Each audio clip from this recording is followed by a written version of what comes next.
there's so many drops that we need to get for the soundboard just off that first episode. I want if because they're gonna do a Jeff Okuda like solo feature at one point in camp. I want if they get Liev Schreiber being like Jeff Okuda is a man on a mission or something like that. I gotta fucking get that on the board. That like because then I'll just blast it every time that he's has a terrible game. What were one of your takeaways from it? I was kind of talking about it with some coworkers today because we were all like, "Did you watch Hard Knocks? Mm-hmm. And I think for me, it was like I was surprised how much of a hard ass Dan Campbell was at times. Because we've only been cherry picked and spoon fed the ridiculous quotes, the goofy quotes, the overly emotional, gushy stuff when they won their couple games last year. Yeah. Really, the highlights of Dan Campbell. Mm-hmm. This episode, I think we got a lot of the actual coach Dan Campbell, and a lot of the like. I don't want to. I guess grit, but like he was a hard ass. Yeah, and that was good to see. Honestly, I was all for it. I that balance for me, that's like a perfect head coach balance for me because it's like the dudes would go to war for him, and you could see that easily in that episode. But he's gonna hammer down when you fuck up, and that to me was like the perfect line. So that really encouraged me to see that. Oh, it's so funny that you bring that up. Because did you see the clip of him when he was interim coach for the Dolphins? Same thing. Yeah. He's like, fucking block for him. And he was like, screaming at it. And like the tight end was like zoned out into space after that happened. It was so funny to see. But absolutely love seeing Campbell. Like when they were going through drills and he like just called it and started screaming at them. I was like, that's good to see. And it's not. I don't feel like it's in the same way that Patricia would do it, where he's like berating them and like, being a dick about it. You can summarize it perfectly how he did at the end of the episode or towards the end of the episode was that he's being hard on them and doing what he's doing as a hard ass coach because he wants to set them up for success. Yeah. And I think Matt Patricia, we would look at him being a hard ass, and it's because he's the smartest man in the room. Yeah. And you're a fucking idiot. And that's the only way to look at it. Yeah.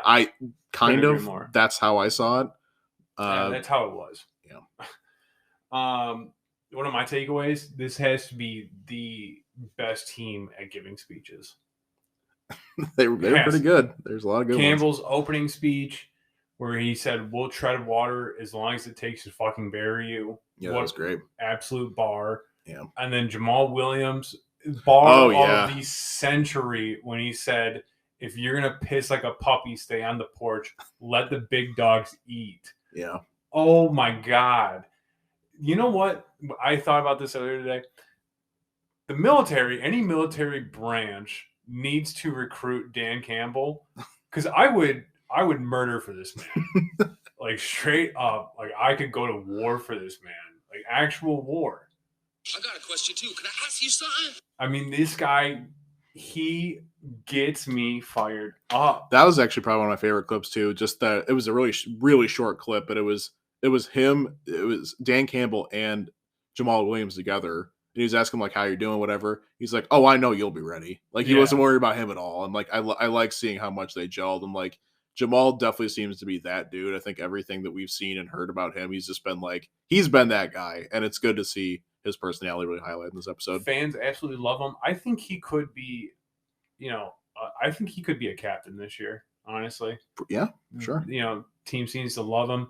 Campbell seems to love him. The fans love him. The fact that everybody's bringing him anime posters and stuff to training camp, absolutely hilarious. What do you? I'm just gonna keep pivoting around here because there's a lot to talk about. Yeah, absolutely. What do you think of Hutch? He seemed wide-eyed. That's a good way to put it. Yeah, right? I think he seemed like it's got to be a weird experience. First of all, his whole Michigan-based football career and then being on the Lions, the number 2 pick, weird enough. But then your first couple weeks at camp, and you've got Hard Knocks there. Yeah. And like, there's just the spotlight's just been on him since the second he was a senior in Michigan. Yeah. Maybe longer. I don't know. But so he might be used to it by now, having the cameras on him and everything. Yeah. But at the same time, it definitely came across like a new kid at a school. I think he because I think the clip that we were talking about last podcast, we were talking about the clip of him being bodied by Hawkinson, and they showed that on the Hard Knocks episode. It was a great chip. And great chip from Hawk. He goes, "Whoa!" Well, what I loved about it was I loved to hear Dan Campbell say afterwards that, yeah, I think that'll happen maybe one or two more times, and it'll humble him, but it won't happen again because like he's been a sponge in camp, and he's already physically a freak. The other great scene, last podcast we talked about it, where he was going up against Penne and he was getting crushed. And iron sharpens iron. He looked a bit better in the clips they showed. I was going to say, yeah, he had that great move where he just dropped his arms and got right around Penne, and Penne was like, "Holy shit! Like this kid can be good." So I mean, that was awesome to see. It definitely is reassuring to us because I mean, if he's getting across Penne, then speaking of Penne, another pivot. We did see the clip of him laying out Okuda. yeah. And my God, that's a big boy coming down. He's like a freight train. Jeff Okuda is a man on a mission. we need to get it. We need to get it. Yeah, just some sort of drop like that if they – because it's coming. It is, 100%. I would imagine it could be next episode. If they have that line verbatim, though, like that's the script right there, I'll do a fucking cartwheel. I mean, that would be incredible. I'd love that.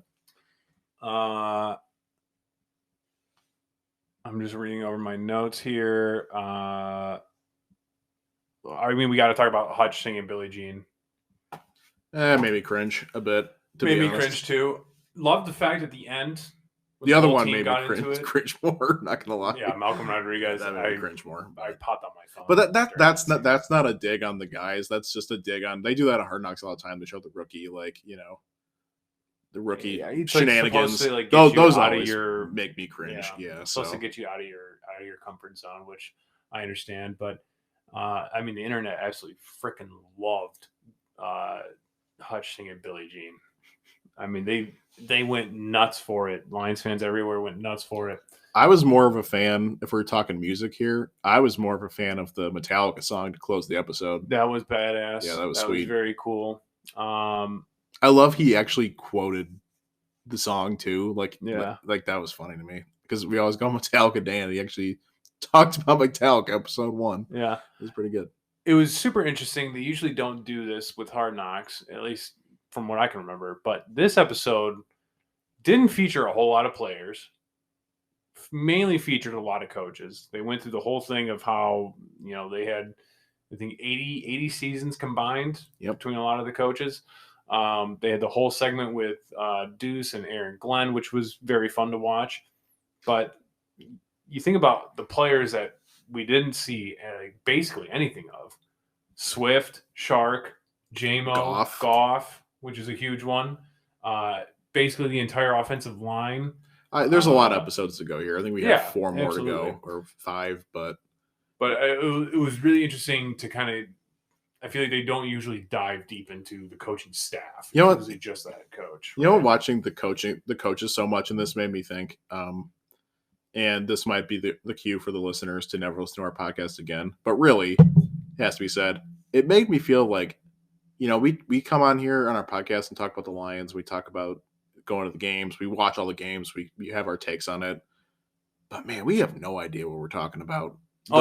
Those guys, like, I just thought about it for a little bit. I'm like, there's so much just football knowledge there. And like, we're just a couple drunk jabronis that come on and dish our thoughts on the Lions and stuff. And we just see the end product. But like, man, the amount of work they put in, like the staff that they built, like, it's crazy. I can't imagine how much, like, what a wealth of knowledge it's got to be compared to our meager podcast. Yeah, I mean, like, you and I, we know names of certain players, and we know, like, how football works. But do you think you could look at the football field at any point and tell me, like, if a defense is in cover 3? I couldn't tell you when, like, you should be cutting like this. this guy's measurables make him good for this. Like, you know what I mean? Like, it's just formations. There's just so much stuff that we have no idea crazy. About. But it was really interesting to have a really coach-centric episode. And I think it's a great coaching staff to have that episode around because I felt like there was a lot of guys who were getting pretty, like, a lot of, like, new faces getting opportunities in the league. Like, Antoine Randall L. Oh my God, I can't say his name. Yeah, Randall L. Yeah, he's, we know him as a wide receiver in the league. We know Deuce Staley is running back, but, like, you're seeing these guys as coaches in the league now and kind of life after football. And, like, when we look at, like, a Jamal Williams, like, I see the same thing. I see after he's done playing in the league, he's got that same kind of vibe for me where it's like he'd be a great coach. It's so funny. You know what I get the vibe of? Twitch streamer. That too. You never know. Right? Yeah, that's all very good and well. I'm very excited for next week's episode. We'll probably get we'll probably get some clips of the Falcons preseason game, right? It's Friday, so I would assume so. Right? Probably. Kind of moving off that a little bit, we did also get the official depth chart. Not a whole lot of surprises. The offensive line is obviously, set in stone. Goff set in stone. The wide receivers of Chark, Reynolds, Amon-Ra, that's set in stone. TJ, obviously. Swift, obviously. Defensively, one thing was very interesting.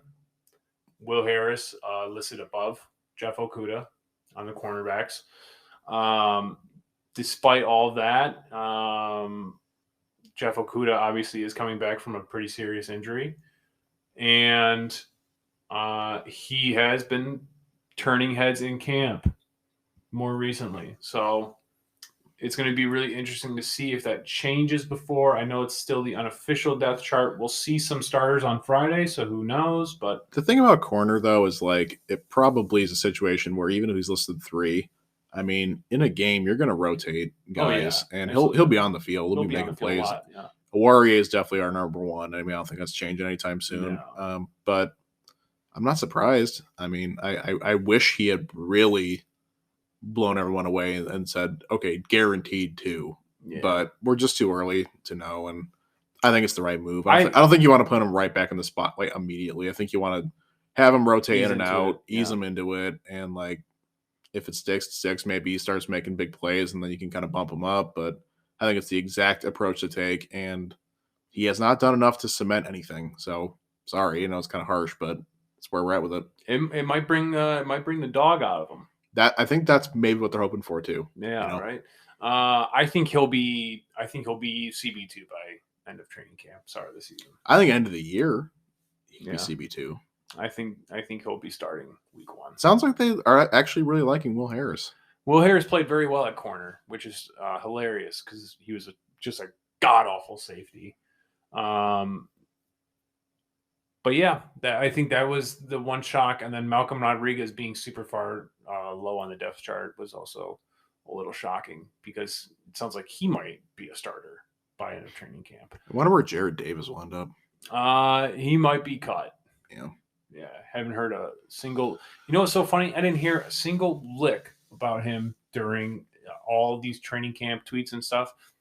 I probably saw him 40 times last night. I know. I kept seeing him at Hard Knocks. I think Lions coaching staff, who knows a lot more than me, I just finished saying how I don't know anything, but here's my 2 cents. Put the dude at defensive end and just let him rush the passer.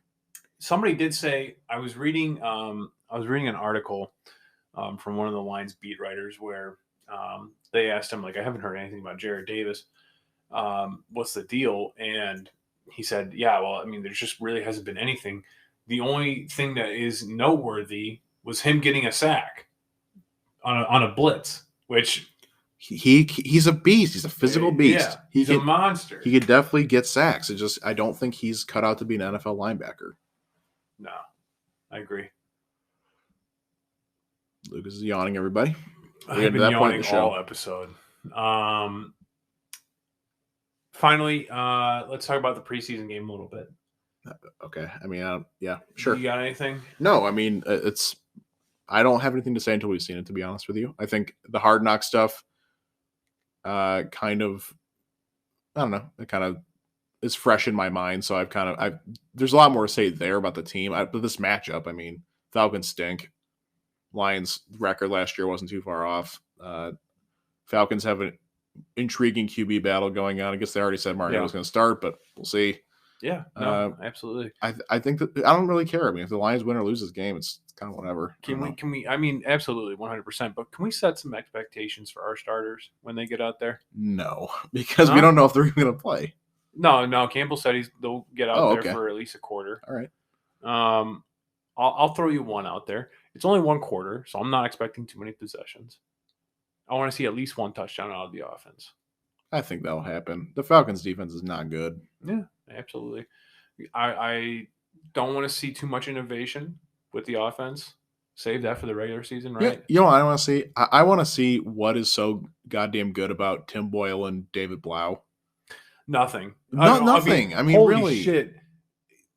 Check out our Twitter because I quote tweeted something from the Lions where they tweeted out a clip of hyping up somebody on the defense.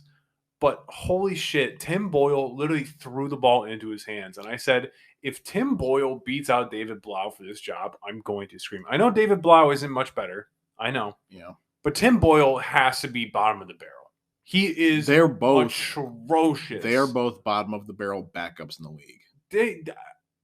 David Blau is better than Tim Boyle, though. You have to agree with that. No, I really can't because the fact. Oh my gosh! Because listen, crazy. The fact of it is that Tim Boyle got a lot of game action last year. David Blau didn't sniff the field.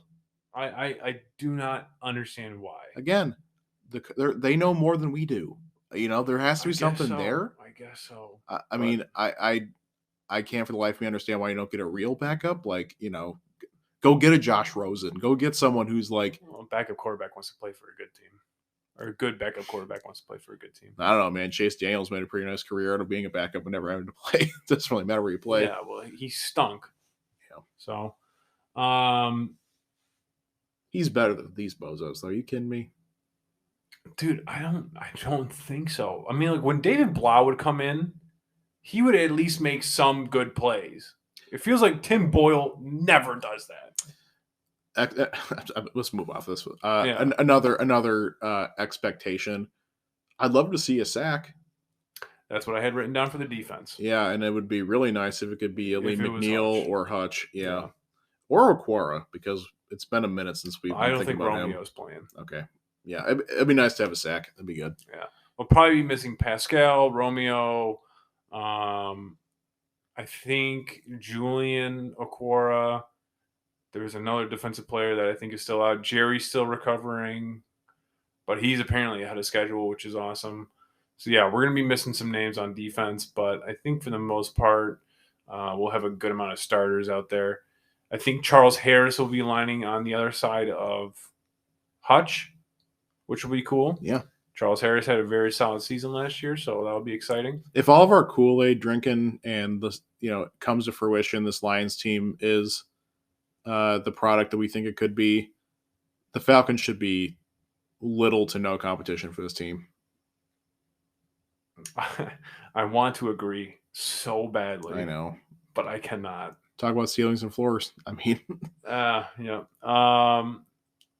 But it's preseason. You never know. I was going to say, it's just absolutely. Everyone's shaking the rust off. And Penne was poo-poo at right tackle last year in the preseason, and then ended up being phenomenal at it. So, I agree. One sack, or I would love to see a turnover. Can agree. Get the ball. Last thing I'll say is I'd like to see something from Jeff Okudah. Yeah, I'm sure we'll see a lot of he's CB3. He'll be playing a CB1 for a lot of that game. Probably. I don't know. They might ease him back into it. True. Just because he's coming off a pretty bad injury. So, really quick, win or loss this game? I'm gonna say it's a win. I'm gonna be positive here. I think the Lions can get a W against the Falcons at home. Their only home game in the preseason. I think they can get a win. See, what it comes down to is our backups better than their backups? which I don't know anything Tim about. Boyle Falcons almost beat him backups. last year in a regular season game. That's true. That's true. He blew the game. Yeah. but So maybe I'll go with the Falcons then. All right, Lucas got Falcons. I'm kidding. got I'll Lions. go with the Lions. I think we'll get out to a lead. Tim Boyle will blow it, and then Blau will save the day and get a game-winning drive touchdown.